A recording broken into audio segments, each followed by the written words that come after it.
My name's Aaron, welcome back to my channel. How are you? I'm fantastic and I'm doing really well. Today I'm viewing Intoxicated by Kilian. This is £185 for 50ml. The spiel is inexplicably addictive, intoxicated, curbs cravings like a rich Turkish coffee laced with green cardamom, both in oil and absolute. This addictive stronghold, warmth rises like, oh dear, warmth rises like steam with a spicy cinnamon and hallucinogenic nutmeg.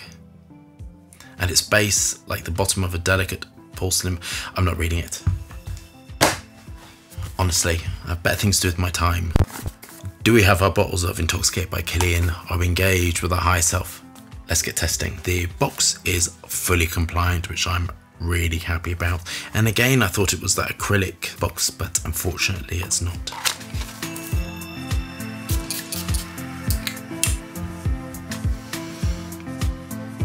So this is dry.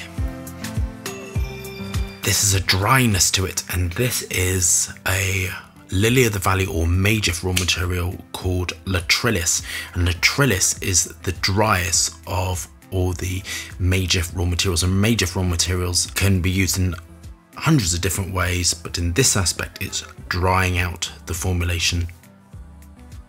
Icy super, giving that ambery, woody backbone, and vanillin as the base of it. The Latrillis is very high up and it's giving a dryness to it. Now this has different musk to the other one. This is using a white musk which smells of vanilla called Tetralade, and Tetralade is a crystalline at room temperature, which means it can act on the viscosity of the formulation, which means it can help to bind.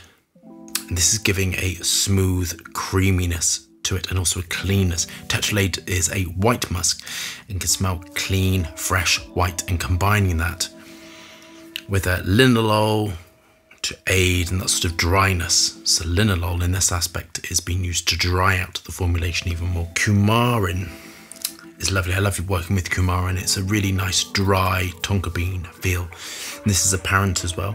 It's better on the dry down this. And there's a raw material which I haven't used yet, which I'm intending to, called, I'm going to probably pronounce it wrong, it's called isobutan. And isobutan smells of a bit like peach melba,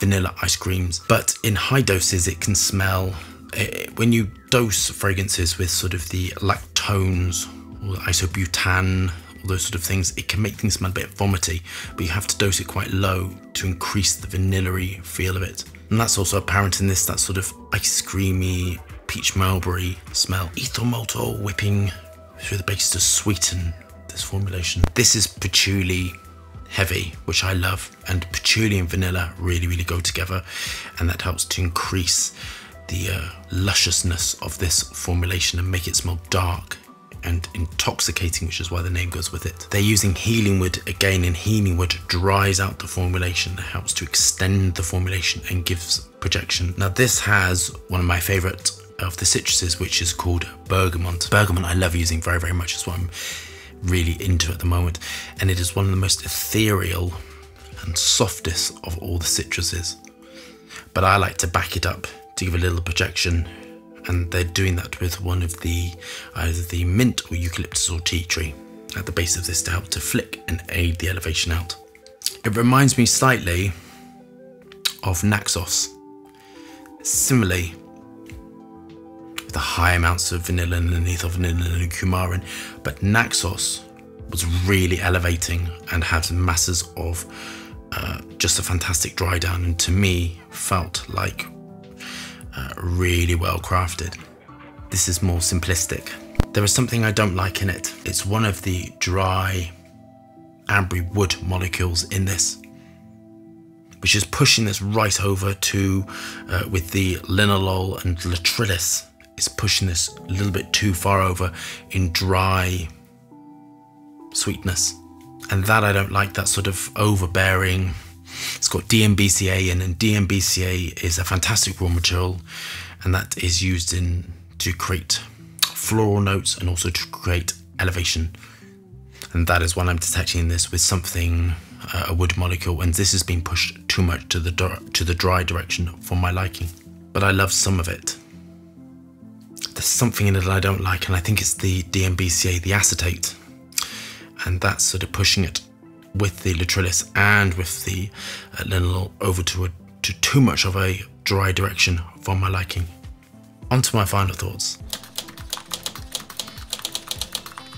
So the first two marks are for technical ability and whether the box complies and whether the fragrance is legal and safe. Absolutely, this is like really well crafted, fantastic, it smells finished, it's completely safe and legal for you to wear, so it gets a 2 out of 2. The price is £185. So Naxos is 170 for 100 mils. This fragrance is 185 for 50 mil. So I think it's overpriced because I think it should be the same price as Naxos, which I think is fantastic. So in this aspect, it gets a 1 out of 2. This sticks to your skin, so by Kilian fragrances really latch onto the skin, but you don't get that fantastic elevation with this.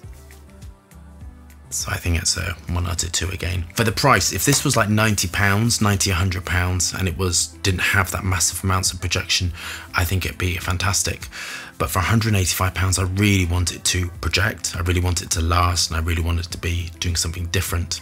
If you're just getting a expensive skin scent, I don't know quite how I feel about that, but if you compare it to Naxos, which is where these sort of fragrances are going to sit. So Naxos is for 100 ml cheaper. Do I like it? I don't like it at all, actually. I think it's horrible.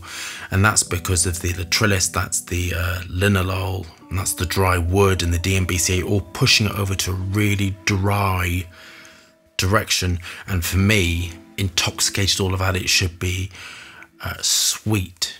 It should be a little bit drug-like. It should be, narcotic. It should just be like all this sort of stuff.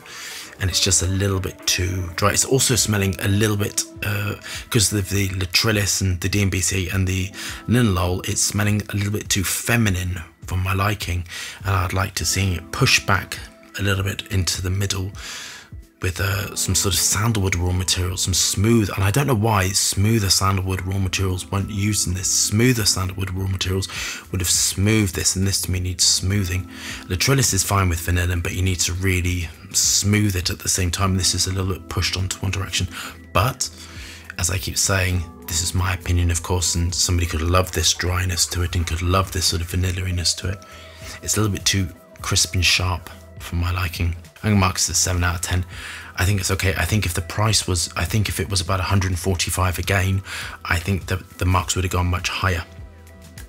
But for the price being so high, I personally think it's a little bit too expensive for my liking. It's not got anything, any fantastic raw materials. You're relying on pretty packaging now, and even with the acrylic box, which I'm a little bit sad about, it's sort of devaluing it slightly. But that is in my opinion, of course. So I hope you love that review.